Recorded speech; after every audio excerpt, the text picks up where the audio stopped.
All right. Hi, Paul Sakis. Good News Broadcast, Good News Planet, and Pause the World for Peace.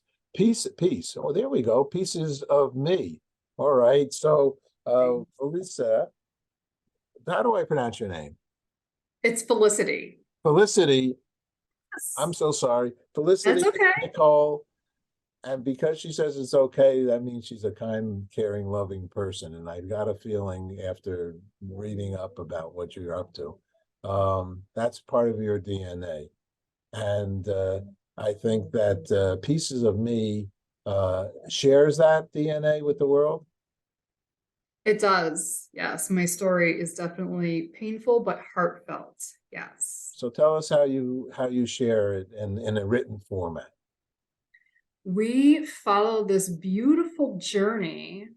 It's a painful but beautiful journey of this little shy girl nicknamed Wheezy. That's my nickname. And we follow her journey through this toxic, dysfunctional family where she witnesses at the age of 10 her father attempt to murder or kill my mom. Yes. And yes, yes, I Oh, did. That's okay. It's so my father, he was a roller. I think of Papa was a Rolling Stone. I hear that song and it reminds me of my father. When my father was home, he was either high or emotionally or just abusing somebody. After that incident of him attempting to kill my mom, he disappeared for about 12 years. And God bless my mother. She shut down emotionally and mentally. And we three kids, because there's a total of four of us, but my sister's 11 years older, so she was about 20 when that happened. The remainder of us had to learn to cope on our own. So we developed skills and coping techniques that weren't probably the most healthiest, but we had no other choice but to survive that way.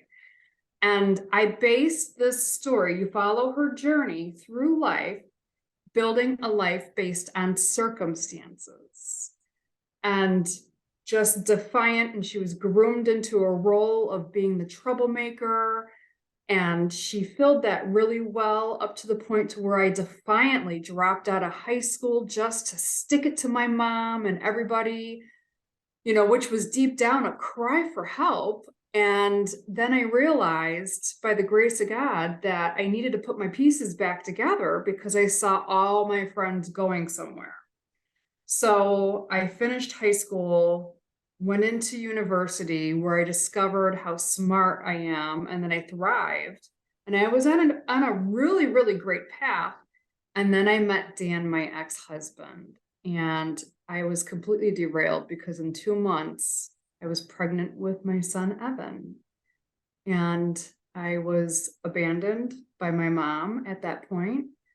And I had no choice but to build a life with a man where I speak about this in the book about families repeating patterns and generational trauma. So here I am repeating my mom's pattern where I am marrying a man that is an abusive oh, alcoholic. God. Yes. I, yes, it's fun. It's so common, Paul, in many families. That's why I had to put that underlying theme in the book. However, over the course of the 11-year marriage, I knew at some point I needed to get out. I just didn't know how at that time, or I was going to wind up dead. When you're dealing with domestic violence, I'm one of the brave ones. Not many women have the courage or bravery to do that. And so when I finally mustered up that courage, I packed up my 7-year-old. I had movers move a couple pieces of furniture and I had $45 to my name and it was a giant ice storm. I remember skating down the front porch steps crying because I was so afraid of what was going to be in front of me. I did all this in blind faith, trusting God's voice, trusting that journey that was coming up next. And that's where that transition happened. And that's where I start to put my pieces back together and then build that brand, She Is You, through all of that. Did you If I hear this correctly, wow, what a life. And look at you now. And so, did I'm a minister, Reverend Paul Slackus, and of all faiths and spiritual, as well. So I'm a believer. I'm a practicing Jewish Jew, but I believe in faith and God and in religion. So if I just heard you correctly, God helped you through this. Did I Yeah. hear that right? Yes, and we can dive deep into this. So I part of being married to somebody who is an abuser is they will mentally and emotionally break you down to the point to where you can't survive on your own. They physically will tell you that daily. So I had to rebuild myself mentally because I was told you're going to fall on your face if you leave me. You're going to fall on your face if you're going to. You can't do it on your own. So I had to have a lot of faith in God. I had to listen to that voice that said, trust me. And I think of there's that Denzel Washington movie of post-apocalyptic where you're just walking the street. I felt like I was just in this tunnel during my transformation, completely dark. I could not see the end in sight, but I knew he was next to me. And that is one of the biggest mindset changes for people who are struggling with abandonment issues.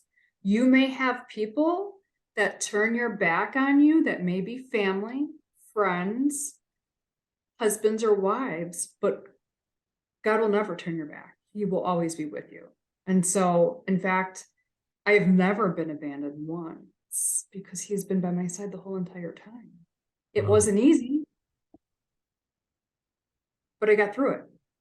Yeah, it's a very spiritual book, to be honest with you, Paul. There's a very underlying thick theme of spirituality because he's grown me and pushed me because I was given a very hard deck of cards to play, you know? Very hard. And exactly. And I could have just continued to fall into that role I was given, but I knew I was meant for something more. I could feel it.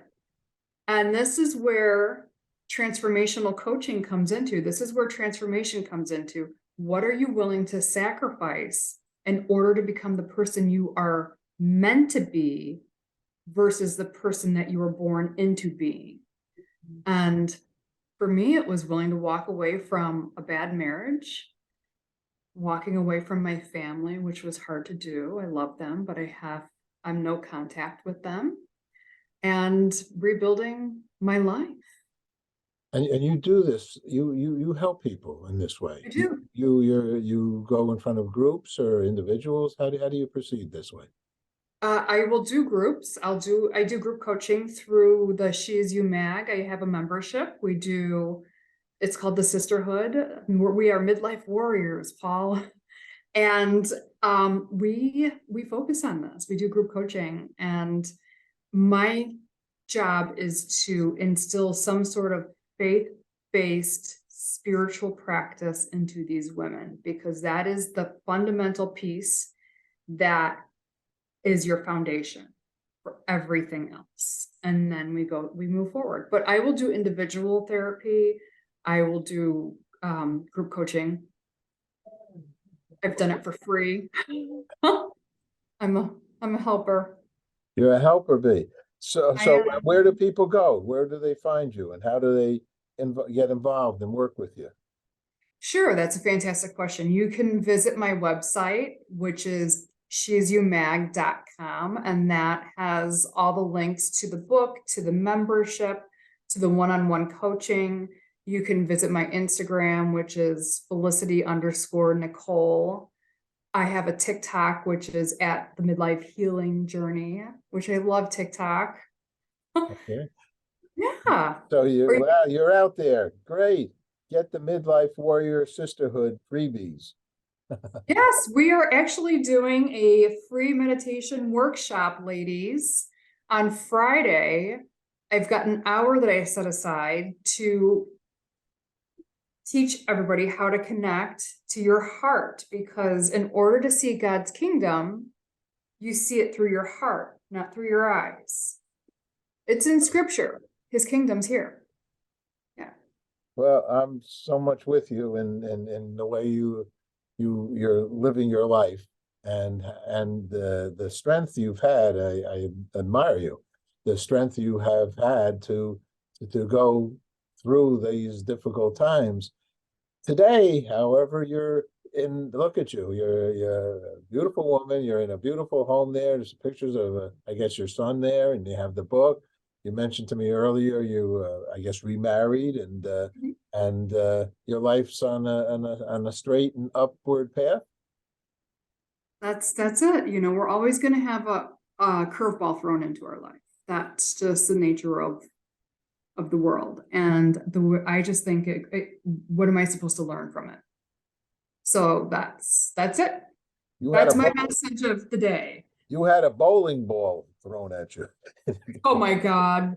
Paul, I felt like Sisyphus just pushing that boulder up the hill forever.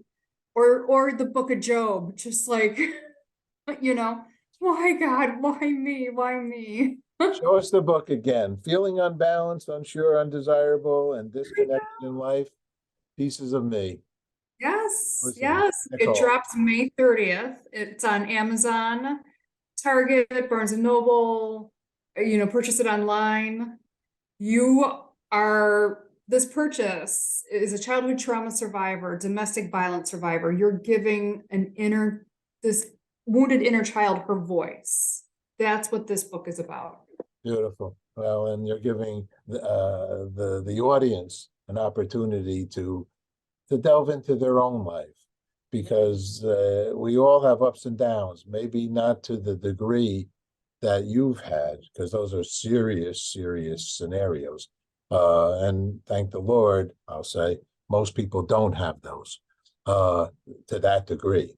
You know, there's some yelling going on and maybe some other things, but this was a serious degree, and you've overcome it, and that's a good thing. That's inspirational. A lot of forgiveness and atonement. There you go. Forgiveness and atonement. Felicity, thanks so much. I really appreciate talking to you. It was great. Thank you. Thank you.